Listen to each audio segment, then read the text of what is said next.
Hello प्यारे बच्चों, कैसे हो? उम्मीद करता हूं कि आप बहुत अच्छे होंगे। आज के लेक्चर में हम स्टार्ट करने वाले हैं 6.1 एक्सरसाइज, क्लास 12 चैप्टर 6 जो एप्लीकेशन ऑफ डेरिवेटिव है, उसमें 6.1 एक्सरसाइज को कवर करेंगे।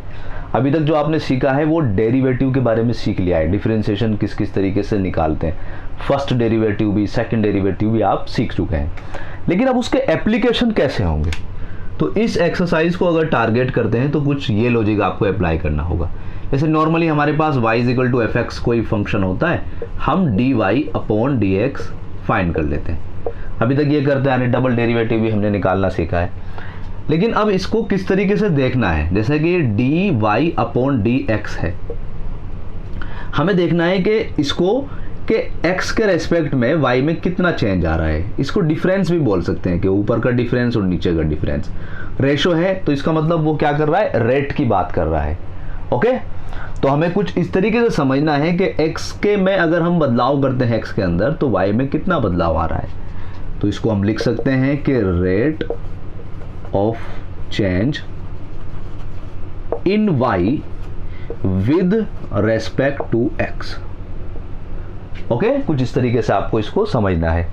जैसे आपने देखा होगा कि स्पीड क्या होती है, speed is equal to distance upon time, ऐसे करके लिखते हैं बट डिस्टेंस अपॉन टाइम। लेकिन एक्चुअल में क्या होता है, ये d, अगर डिस्टेंस को मैं थोड़ी देर के लिए s मान लूं तो वो क्या हो जाएगा, ds अपॉन dt। समझ पा रहे हो कि डिस्टेंस, कितनी डिस्टेंस में वेरिएशन हुआ with respect to the time, time के चेंज होने पर डिस्टेंस कितनी चेंज हो रही है, उसे हम क्या बोल देते हैं, स्पीड। कुछ इसी तरीके से ये सिमिलर है dy अपॉन dx कि x में कितना बदलाव हुआ है, जब x में बदलाव करेंगे तो y में कितना हो रहा है। ओके, तो एक तरह से हम ये भी कह सकते हैं बस इसको कि dy अपॉन dx का एक तरह से रेट है किसका, y का with respect to x। Okay, अब हमारे पास क्या होगा इस एक्सरसाइज में कि कुछ कंडीशन गिवन होगी। यहां से थोड़ा ध्यान रखेंगे आप, एक्सरसाइज को अगर टारगेट कर रहे हैं, इस एक्सरसाइज में जो क्वेश्चन मिलेंगे हमें एक कंडीशन गिवन होगी और एक चीज हमें फाइंड करनी होगी। अब इस गिवन से आप एक फार्मूला बनाएंगे, इस फाइंड से भी आप एक फार्मूला बनाएंगे और दोनों फार्मूले का यूज करते हुए हम अपने सॉल्यूशन पर पहुंचेंगे। एक कंडीशन गिवन होगी, एक फाइंड करना होगा, गिवन से एक कंडीशन बनाएंगे, फार्मूला बनाएंगे, फाइंड से भी एक रिजल्ट्स बनाएंगे और उन दोनों रिजल्ट्स को अप्लाई करके जो हमें फाइंड करना होगा वहां पर हम पहुंचेंगे। ओके, तो एक्सरसाइज का पहला क्वेश्चन लेते हैं और उसे सॉल्व करते हैं।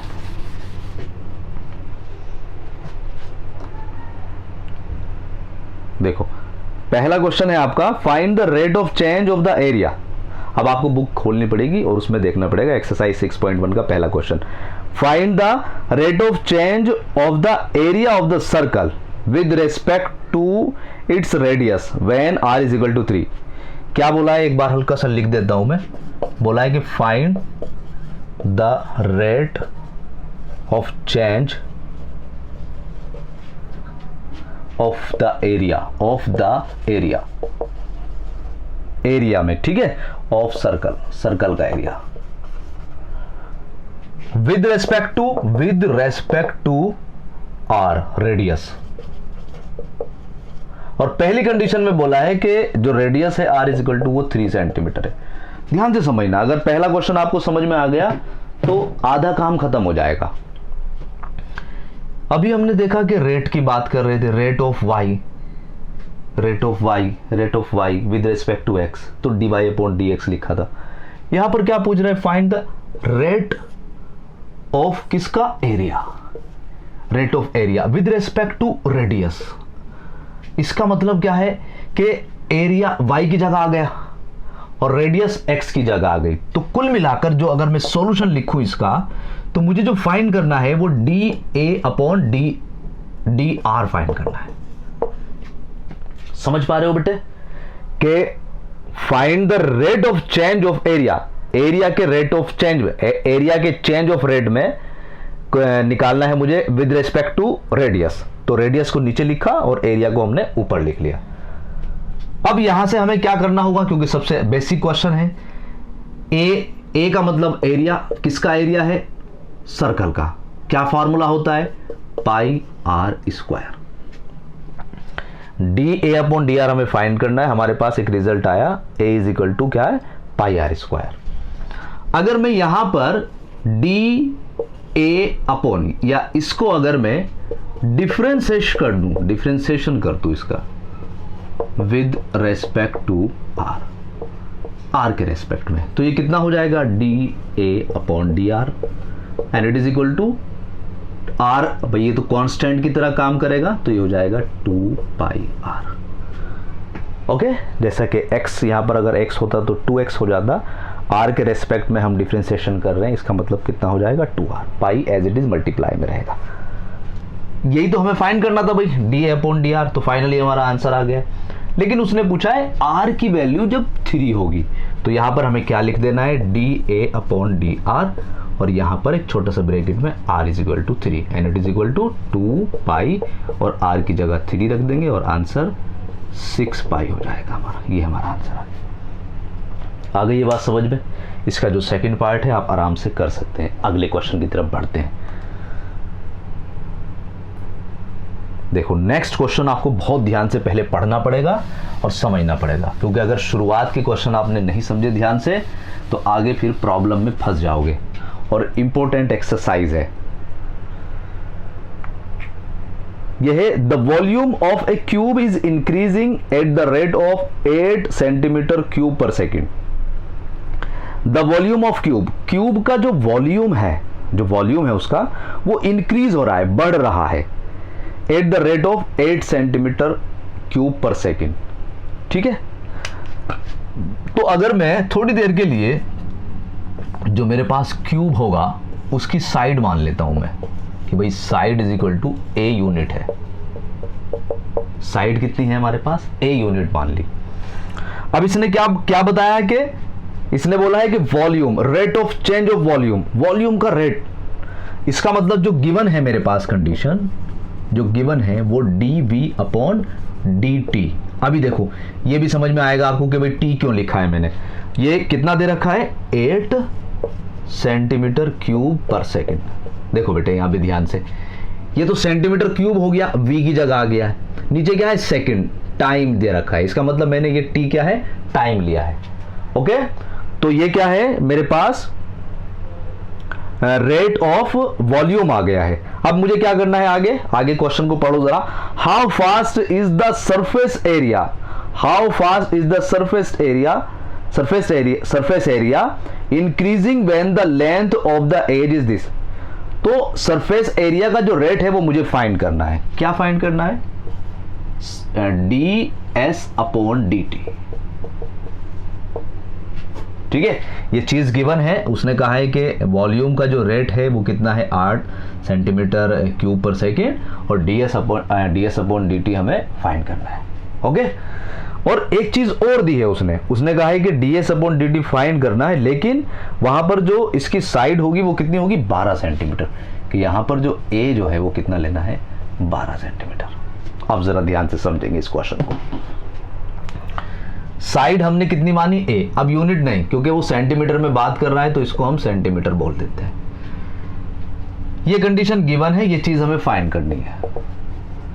मैंने आपको रूल्स बताया था, अभी कुछ मेथड्स बताया था कि गिवन से एक कंडीशन बनानी है, फाइंड से एक कंडीशन बनानी है, और फिर अपने रिजल्ट पर पहुंचना है।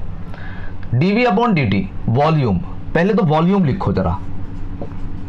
वॉल्यूम का मतलब है v इज इक्वल टू ए की पावर 3। यहां पर हमें सरफेस एरिया फाइंड करना है। सरफेस एरिया का मतलब s is equal to 6a square. दो चीज हमें पता चल गई है। उसके बाद हमें ds अपॉन dt तक जाना है। अगर ds अपॉन dt को देखें, ds अपॉन dt हमें फाइंड करना है, लेकिन s जो है वो फंक्शन है a का, तो यहां से हम ds अपॉन da इजीली निकाल सकते हैं। कितना हो जाएगा, 12a। हमें फाइंड करना था ds अपॉन dt, लेकिन हमने देखा हमारा फंक्शन जो है वो a पर डिपेंड है, तो हमने सबसे पहले क्या फाइंड कर लिया, ds अपॉन da निकाल लिया है। ऑलराइट, लेकिन हमें इससे क्या फायदा होगा, हमने देखा कि हमें निकालना था ds अपॉन dt। अब क्या इसको मैं इससे रिलेट कर सकता हूं, तो इसको हम इस तरीके से लिख सकते हैं, ds upon da multiply da upon dt। ध्यान से देखो बेटे, देखो डी ए और डी ए ये न्यूमरेटर में है और ये डिनोमिनेटर में, कैंसिल हो जाएंगे, D S upon D T रहा।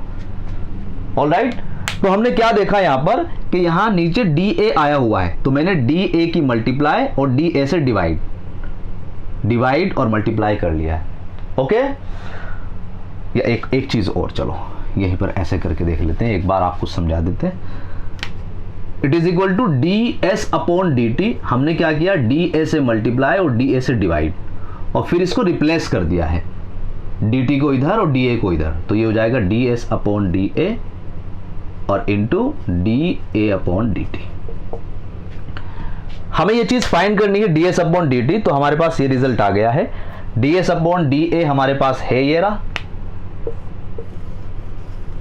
हमें फाइंड क्या करना है, D A upon D T. Okay, अब ये डी ए अपॉन डी टी कहां से आएगा, जो गिवन कंडीशन होगी, गिवन कंडीशन हमारे पास ये है, तो यहां पर डी वी का जो फंक्शन है वो ए पर डिपेंड है, तो यहां से d v upon D a find कर लेते हैं, तो ये हो जाएगा 3a²। अब हमारे पास जो कंडीशन गिवन है वो क्या है, d v upon D t is equal to 8, लेकिन आपने जो सॉल्यूशन निकाला है d v upon D a का निकाला है, तो यहां जो डी ए है यहां ऊपर नीचे उसकी मल्टीप्लाई करके आगे बढ़ाते हैं रिजल्ट को। इसको हम ऐसे करके लिख लेते हैं, d v upon D T and it is equal to d v upon D a and into d A upon D t लिख सकते हैं, जैसे वहां से लिखा है हमने, डी ए से डिवाइड और डी ए से मल्टीप्लाई कर ली। अब इससे क्या फायदा हुआ देखो हमें लिखने से, d v upon D T हमारे पास है 8, तो यहां पर 8 लिख दिया हमने, और d v upon D A हमारे पास कितना है, 3a² हो गया है, और इनटू में D A upon D T हमें नहीं पता है, तो यहां से D A upon D T find कर लेते हैं, तो ये इधर आ जाएगा भाई, 8 upon 3a² it is equal to D A upon D T. तो हमारे पास रिजल्ट आ गया है D A upon D t का। इस रिजल्ट को यहां अप्लाई कर देते हैं, अब जरा यहां पर अप्लाई करो इसको, it is equal to d S upon D a, d S upon D T it is equal to d S upon D a कितना है भाई, d S upon D a 12a,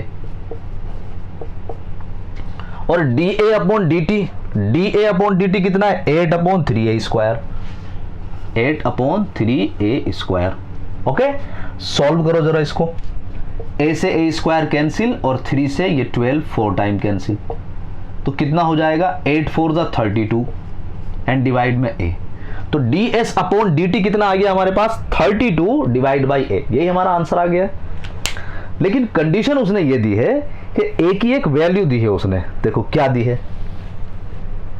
उसने कहा है D S upon D T तो निकालना है लेकिन a इज इक्वल टू 12 होना चाहिए, तो अब यहां से आपने इसको ऐसे करके लिख दिया बस,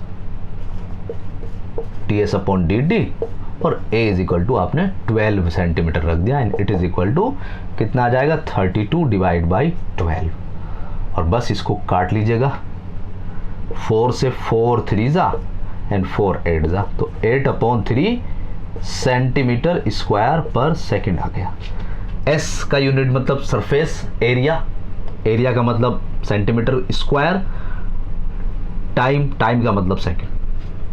आगे ये बात समझ में, एक बार और रिपीट कर लेते हैं, हमें क्या गिवन था, हमें d v upon D t उसने गिवन था, d S upon D T हमें फाइंड करना था, और d S upon D t a is equal to 12 पर, तो हमने एस का जो सरफेस एरिया है उसका फॉर्मूला देखा, S is equal to 6a², हमने देखा D S upon D A easily हमारे पास 12a आ गया, लेकिन हमें D S upon D T निकालना था, तो हमने लिखा D S upon D t, और डी ए क्योंकि यहां पर यूज हो रहा है तो डी ए की ऊपर नीचे मल्टीप्लाई कर दी और यहां नीचे रिप्लेस कर दिया इसे, तो D S upon D A और D A upon D T, D S upon D A हमारे पास है ऑलरेडी, लेकिन D A upon D T हमारे पास नहीं है, तो यहां तक तो हमारे पास ये रिजल्ट मिल गया था, लेकिन ये वाला रिजल्ट हमारे पास नहीं है।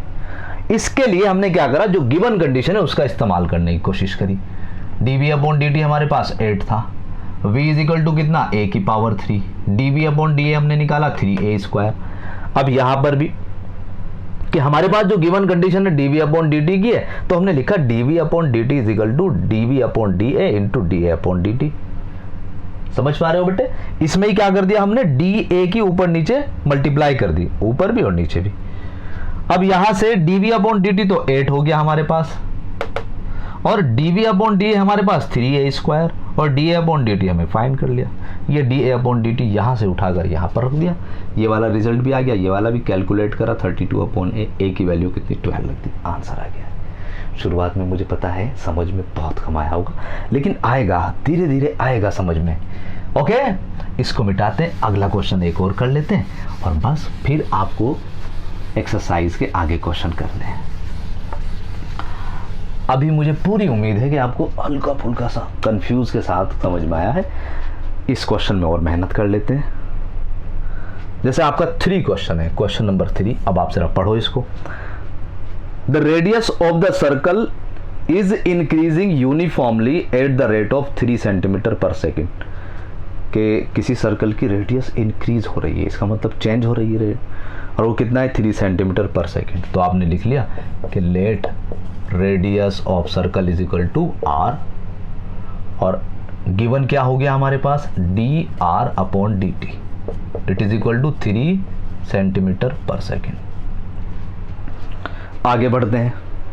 उसने बोला find the rate at which the area of the circle is increasing. Area of circle increasing, इसका मतलब जो एरिया है उसका चेंज ऑफ रेट पूछ रहा है।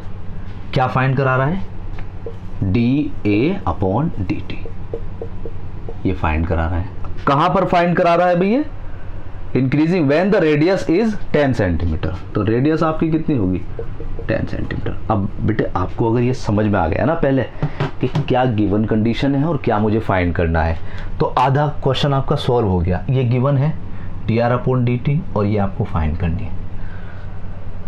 बात किसकी हो रही है, सर्कल की। तो आपने देखा जो फाइंड करना है इसका मतलब एरिया है, तो एरिया को लिख लिया आपने, कितना भाई, पाई आर स्क्वायर। अब आपने देखा ए जो है वो तो आर का फंक्शन है, तो उसी तरीके से फाइंड कर लो, डी ए अपॉन डी आर निकाल लो आप, कितना आ जाएगा 2 पाई आर। आ गई बट्टे बात समझ में। अब इसमें क्या करना है हमें, इसमें हमें करना है D A upon D T निकालना है, लेकिन हमारा जो रिजल्ट है वो किस में आया है, D A upon D R में। तो वही पहले वाला काम करते हैं, D A upon D T and it is equal to D A upon D R और into D R upon D T. भाई डी आर से डी आर तो कैंसिल हो जाएगा, D A upon D T ही रह जाएगा। Okay, यहां पर हमने देखा कि डी ए अपॉन डी आर तो है हमारे पास, लेकिन D R upon D T है नहीं। इसको हमें फाइंड करना पड़ेगा। कहाँ से फाइंड करना पड़ेगा, इस कंडीशन से। और लेकिन इस कंडीशन में तो डायरेक्टली दे रखा है भैया D R upon D T, इसको इक्वेशन 1 मानो और यहाँ पर रख दो। तो कुल मिलाकर d A upon D T it is equal to D A upon D r कितना है भाई, ये रहा ऊपर 2 पाई आर, और into D R upon D t कितना है, ये रहा 3, कितना हो गया 6 पाई आर। लेकिन D A upon D t जो निकालना है वो कहां पर निकालना है, r इज इक्वल टू 10 पर।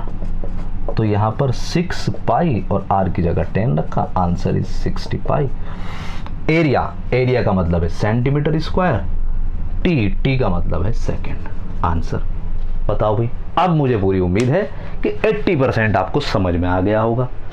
ठीक है, अब जितना आपको समझ में आया उसे अप्लाई करते हुए मैक्सिमम क्वेश्चन को आप ट्राई कर लें। जो भी आपको कोई क्वेश्चन परेशान कर रहा है आप कमेंट करके बताएं। इस वीडियो में इतना ही, अपना ख्याल रखें। God bless you, thanks for watching, bye bye.